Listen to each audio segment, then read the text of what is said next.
What's your favorite track? Ooh, it's, I have a few. Ghost Town, and Unapologetic Bitch, and Devil Pray. Uh-huh. Yeah. I like you coming out and saying I'm Madonna, bitch. Yeah, Bitch I'm Madonna. That's a good one too. Yeah, it is.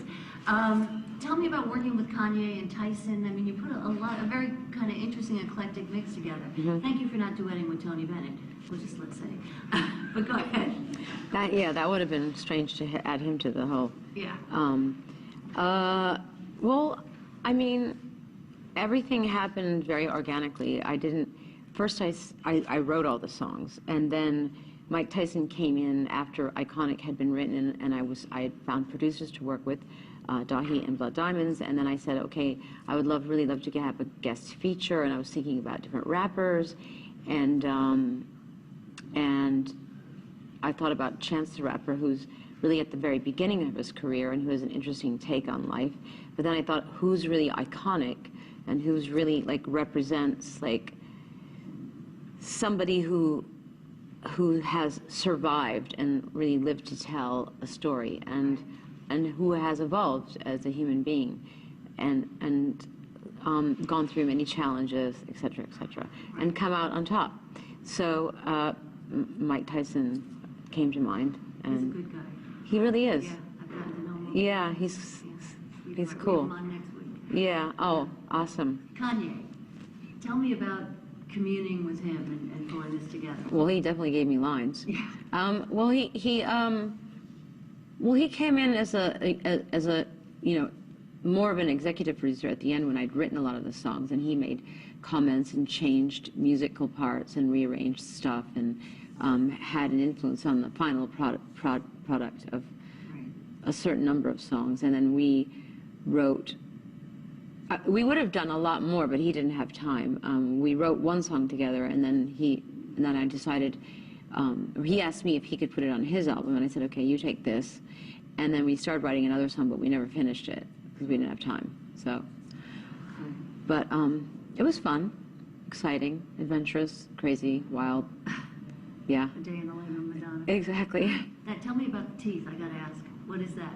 It's a diamond grill. Yes, the diamond grill. Do you have that all the time? I mean, I can take it off if I want to. I wear it when it's like jewelry. Yeah. How does it make you feel? Does it inspire you, or are you aware of it? I like the way it feels. Yeah. It's interesting. It's cool. Yeah. Some of the music seems so autobiographical. Mm-hmm. Holy Water, I heard, as a Catholic. That was interesting. I'm sure you're going to get a little pushback on that. Bless yourself and genuflect, yes. Yes. And I love that you did some sampling. I heard some Vogue in there and different things. Tell me what went into that. I mean, I feel like everybody's always copying Madonna, and you. Well, because I did a lot of. And I won't say I did a lot, but I do reference my own music, specifically like in Veni Vidi Vici. I talk about a lot. I talk about my life, my history, as an artist, as a songwriter, and I quote or sing different parts of my songs. And then in Holy Water, there was a point in the music where the bass line reminded me of Vogue, and so I just, kind of sampled yourself. Exactly. It was really cool. I mean, everybody else samples you, it seems like, right? Yeah. So why not? Yeah. A lot of love and lost love and anger, maybe in some. Well, yeah. I kept saying, "Who's this one about? Who's that about?" Yeah, but ultimately, like the words in Living for Love, it's not about dwelling or living in bitterness or getting caught up in bitterness, but moving on, moving through it, learning from it, and still being hopeful. Are you in love right now? No. You just announced a major tour. We're all excited. Only one show at the Garden. But really? Yeah, September 16th, I think. Oh, well, maybe there will be more if tickets get sold. Yeah. But in a minute. But you're not 25, you're not 30 anymore. You're going on the road. Very ambitious tour. It's almost exhausting to me to think about you going out. How does it feel for you? You're ready. Well, I have to tell you, it was exhausting thinking about going on tour when I was 25. So touring is exhausting, whatever age you are. But it's also invigorating and exciting. So. And to have this music that you love, I can tell this album is a special one. Yeah. How great will it be to bring that out to your fans?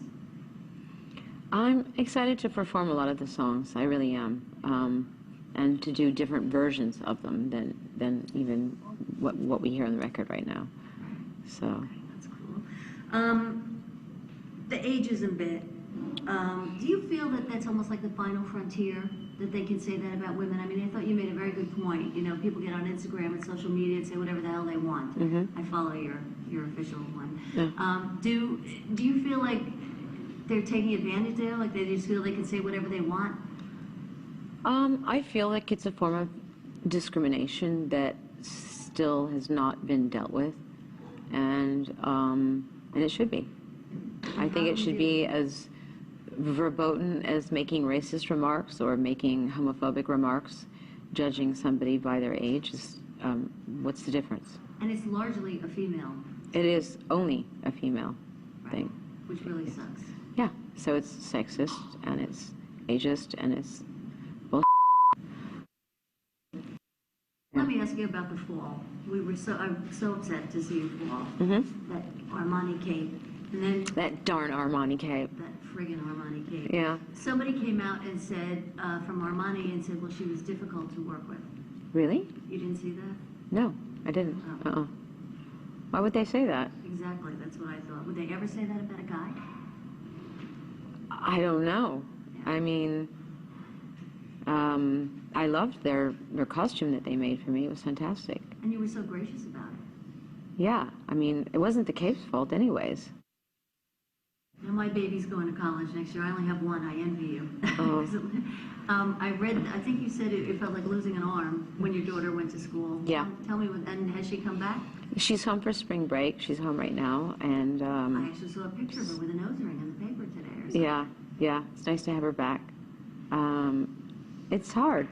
The first month was a nightmare for me, just to like not know where she was every night, and you know, if she didn't text me goodnight or call me, I would worry, and eventually I learned to, you know, accept it, let go.